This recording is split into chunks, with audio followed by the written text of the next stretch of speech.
नमस्कार, मैं हूं आपका दोस्त विजय विद्रोही। आप देख रहे हैं अनकट। तो यूक्रेन और रूस के बीच युद्ध चल रहा है और 3-4 बड़े सवाल हैं जो आपके दिमाग में जरूर उठ रहे होंगे। पहला सवाल कि आखिर पुतिन को यह करने की जरूरत क्यों पड़ी। पुतिन ने आखिर यूक्रेन पर हमला क्यों किया। दूसरा सवाल, क्या सारी गलती पुतिन की है? क्या यूक्रेन की कोई गलती नहीं है? यूक्रेन के जेलेंस्की जो राष्ट्रपति है उनकी कोई गलती नहीं है? क्या अमेरिका और यूरोप की कोई गलती नहीं है? तीसरा सवाल, भारत को क्या करना चाहिए? क्या भारत को मध्यस्थता करनी चाहिए? क्या यूक्रेन और पुतिन मध्यस्थता के लिए तैयार होंगे? या फिर भारत क्यों अमेरिका और नाटो का जो गंध है उसको साफ करे? हम क्यों करें साफ? आप खुद करिए, आपने ये गंध फैलाया है। आप कहेंगे कैसे गंध फैलाया? तो चलिए थोड़ा सिलसिलेवार चलते हैं। पुतिन ने हमला क्यों किया? पुतिन के नजरिए से देखें तो उनका कहना है कि कुल मिलाकर उनको मजबूर किया यूक्रेन ने हमला करने के लिए, और अमेरिका ने भी एक तरह से मजबूर किया। उनका कहना है 1999 में जब यूएसएसआर अलग अलग हुआ था, अलग अलग देशों में बंटा था, तब के राष्ट्रपति गोर्बाचोव को तब के अमेरिकी राष्ट्रपति ने यह भरोसा दिया था कि किसी भी ऐसे देश को नाटो में शामिल नहीं किया जाएगा जो यूएसएसआर का अंग रहा हो। जैसे अमेरिका है यूनाइटेड स्टेट्स ऑफ अमेरिका, तो उसमें 50 स्टेट आते हैं। वैसे यूएसएसआर होता था जिसमें कई दर्जन स्टेट आया करते थे, जो 1991 के बाद सब अलग अलग हो गए। यूक्रेन अलग हो गया, कजाकिस्तान अलग हो गया, रशिया अलग हो गया, तुर्कमेनिस्तान अलग हो गया, जॉर्जिया अलग हो गया, इस तरह से। तो अब पुतिन का कहना है कि पहले आपने कहा कि किसी देश को नाटो में शामिल नहीं करेंगे, अब आप नाटो में शामिल करना चाहते हैं यूक्रेन को, या फिर यूरोपियन यूनियन में शामिल करना चाहते हैं। दूसरा, पुतिन को गुस्सा इस बात का था कि कुछ साल पहले तक यूरोपीय यूनियन के साथ पुतिन की बात आगे बढ़ रही थी। तब पुतिन थोड़े आर्थिक रूप से भी रूस थोड़ा कमजोर था, तो कहीं ना कहीं यूरोप के देशों को लग रहा था कि रूस को दबाया जा सकता है, यूरोप संघ का हिस्सा बन सकता है रूस भी ऐसा कुछ चाहता था कि नाटो का कुछ विस्तार हो जाए और इनडायरेक्ट रूप से वो नाटो में हो तब। लेकिन अमेरिका और यूरोप ने कोई इस बात को गंभीरता से नहीं लिया और एक तरह से रूस के प्रस्ताव को बातचीत लायक भी नहीं समझा, या बातचीत में ही उसको निपटाने की कोशिश की गई। तीसरा, पुतिन का कहना है कि मिन्स्क समझौता जो था, आप मिन्स्क नाम सुनते रहेंगे, ये बेलारूस की राजधानी है। मिन्स्क नाम की जो जगह है वो बेलारूस की राजधानी है देश की। तो यहां पर 2014 में एक समझौता हुआ था यूक्रेन के साथ, जबकि क्रीमिया को अलग किया था यूक्रेन से रूस ने। तब समझौता ये हुआ था कि ये लोनेस्कू और दोनाबास जो कहा जा रहा है, जो जिनको रूस ने जो दो देशों के रूप में मान्यता दी है, इनको यूक्रेन की सरकार ऑटोनॉमी देगी, और ज्यादा ऑटोनॉमी देगी, ऑटोनॉमस बनाया जाएगा। कुछ और अधिकार भी इस तरह के दिए जाने की बात थी कि यूक्रेन की विदेश नीति और यूक्रेन की लॉ एंड ऑर्डर वाली नीति, इसमें इन दो राज्यों का जिनको ऑटोनॉमी और दी जाएगी, इनकी एक बड़ी भूमिका वीटो के रूप में होगी।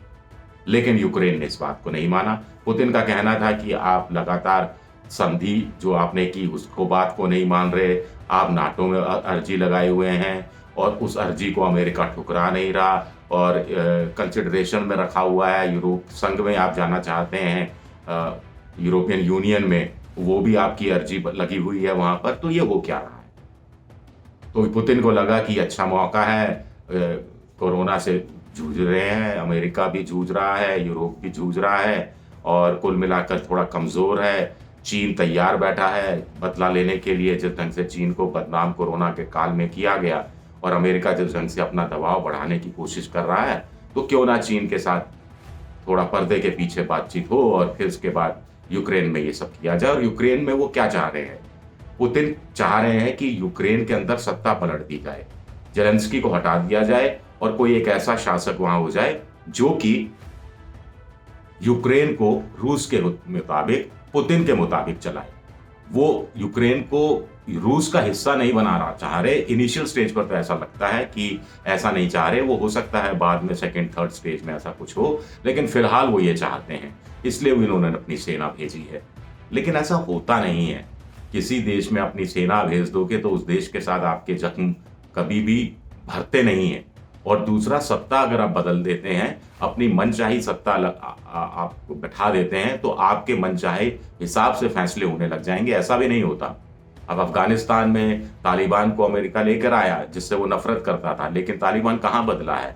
तो उधर अमेरिका और नाटो की जहां तक बात है, तो अमेरिका पैसा दे देगा, डॉलर दे देगा, हथियार दे देगा, हवाई जहाज दे देगा, समुद्री जहाज दे देगा, राइफलें दे देगा, बंदूकें दे देगा, टैंक भेदी मिसाइलें दे देगा, लेकिन अपने सैनिक नहीं उतारेगा।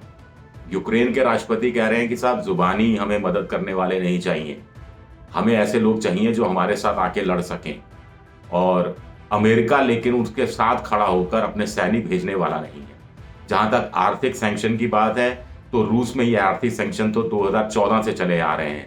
अल्मुनियम की बिक्री पर भी सैंक्शन लगाया था और निकल की भी पे लगाया था, लेकिन जब अल्मुनियम की कमी आने लगी यूरोप के अंदर और अल्मुनियम के रेट बढ़ गए, तो इन लोगों ने सैंक्शन ही हटा दिया।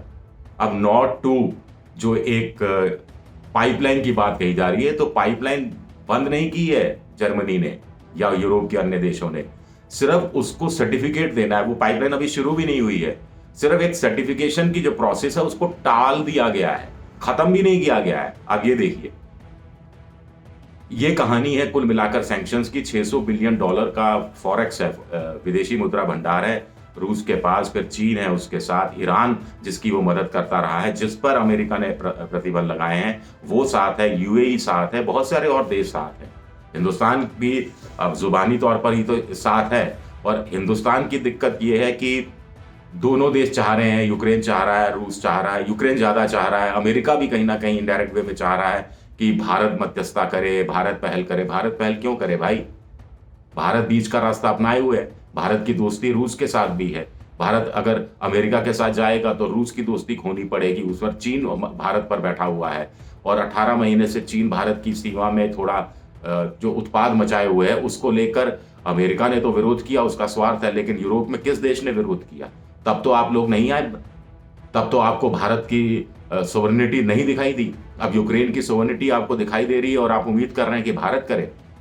जब लीबिया के अंदर हमला हुआ, जब इराक में हमला हुआ, जब ईरान को सताया गया, जब ग्वाटेमाला को सताया गया, जब वियतनाम में फौज भेजी गई, जब क्यूबा में अपना जो FBI ने अपनी काम किए, तब किसी देश को दूसरे देश की सोवरेनिटी का ख्याल नहीं आया। और अब यूक्रेन की सोवरेनिटी का, संप्रभुता का ख्याल आ रहा है। ये किस तरह की रणनीति है, किस तरह की डिप्लोमेसी है? अब चीन से पूछिए, चीन ने 2014 में जो रूस ने क्रीमिया को अलग किया था उसको तो अभी तक मान्यता नहीं दी है, लेकिन वो रूस का दोस्त बना फिर रहा। भारत ने भी मान्यता नहीं दी और भी किसी देश ने मान्यता नहीं दी। तो कुल मिलाकर भारत बात कर सकता है, भारत को बीच का रास्ता अपनाना है। और अच्छी जो कूटनीति क्या होती है, अच्छी विदेश नीति क्या होती है, जो स्वदेश को फायदा दिलाए।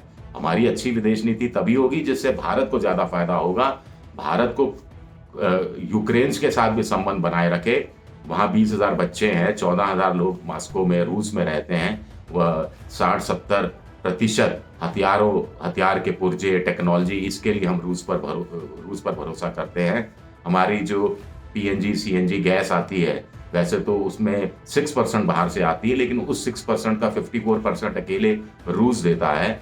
और सूरजमुखी का तेल, जो तेल है, वो बहुत बड़ी तादाद में यूक्रेन से आता है। हम भी वहाँ पे दवा, प्लास्टिक का सामान, कलपुर्जे, मशीनरी और कुछ टरबाइन और ये सारी चीज़ें उनको निर्यात करते हैं।